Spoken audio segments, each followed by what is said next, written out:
باجماعت نماز کی صفوں کے حوالے سے 3 چیزوں کی احادیث کریمہ کے اندر بہت زیادہ تاکید کی گئی ہے، اور ان 3 چیزوں کو واجب قرار دیا گیا ہے۔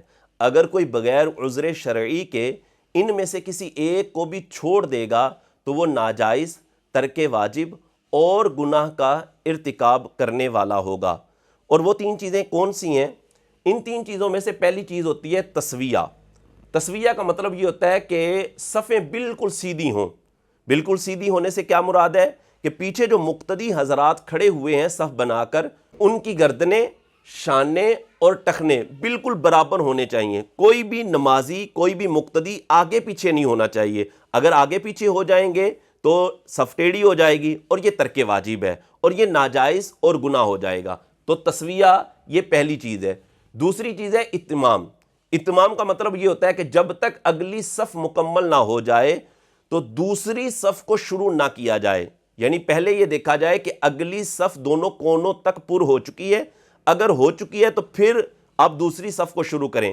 اگر اگلی صف کے اندر جگہ خالی ہے اور جگہ خالی ہونے کے باوجود آپ نے دوسری صف کو شروع کر دیا تو آپ واجب کو ترک کرنے والے ہوں گے، ناجائز اور گناہ کا ارتکاب کر دیں گے۔ تو دوسری چیز ہے اتمام، یعنی پہلی صف پہلے مکمل ہو، اس کے بعد دوسری صف شروع کی جائے۔ تیسری چیز ہوتی ہے تراس۔ تراس کا مطلب یہ ہوتا ہے کہ نمازی ایک دوسرے کے ساتھ خوب مل کر کھڑے ہوں۔ نمازی اس طرح کھڑے ہوں کہ ایک نمازی کا کندھا دوسرے نمازی کے کندھے کے ساتھ بالکل مس یعنی ٹچ کیا ہوا ہو، یہ ضروری ہے۔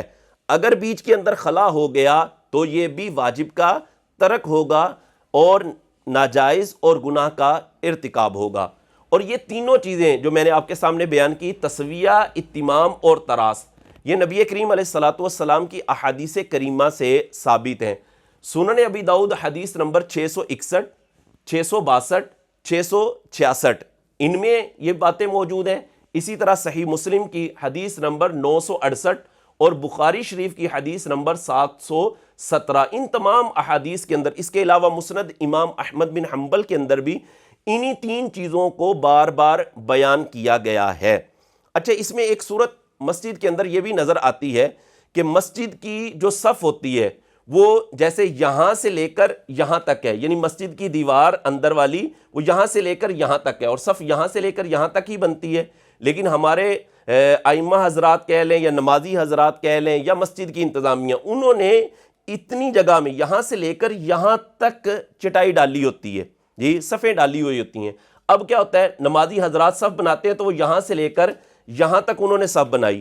اب پیچھے جب دوسری صف بنتی ہے تو وہ بھی دوسری صف والے یہ نہیں دیکھتے کہ یہ والی جو جگہ ہے یہ خالی رہ گئی ہے، یہ والی جگہ بھی خالی رہ گئی، تو یہاں پر وہ اس وجہ سے نہیں کھڑے ہو رہے ہوتے کہ یہاں جناب چٹائی نہیں پڑی ہوئی، کوئی مصلی نہیں بچھا ہوا۔ تو اب حالانکہ یہ جگہ خالی ہے، اس جگہ کے خالی ہونے کے باوجود وہ کیا کرتے ہیں، دوسری صف آ کے شروع کر لیتے ہیں۔ تو ان کا یہ دوسری صف کو شروع کرنا یہ واجب کا ترک ہوگا۔ تو واجب کا ترک کریں گے تو ظاہر ناجائز اور گناہ کا ارتکاب کریں گے۔ بھائی دیکھنا یہ ہے کہ پہلی صف میں جگہ خالی ہے تو پہلی صف کو پر کریں، یہ نہیں ہے کہ مصلی بچھا ہوگا تو پہلی صف کو پر کیا جائے گا، مصلی نہ بچھا ہوگا تو پہلی صف کو پر نہیں کیا جائے گا۔ تو اگر یہ جگہ اس وجہ سے چھوڑ دی کہ یہاں پر چٹائی نہیں تھی بچھی ہوئی تو یہ ترک واجب ہوگا، ناجائز اور گناہ ہوگا۔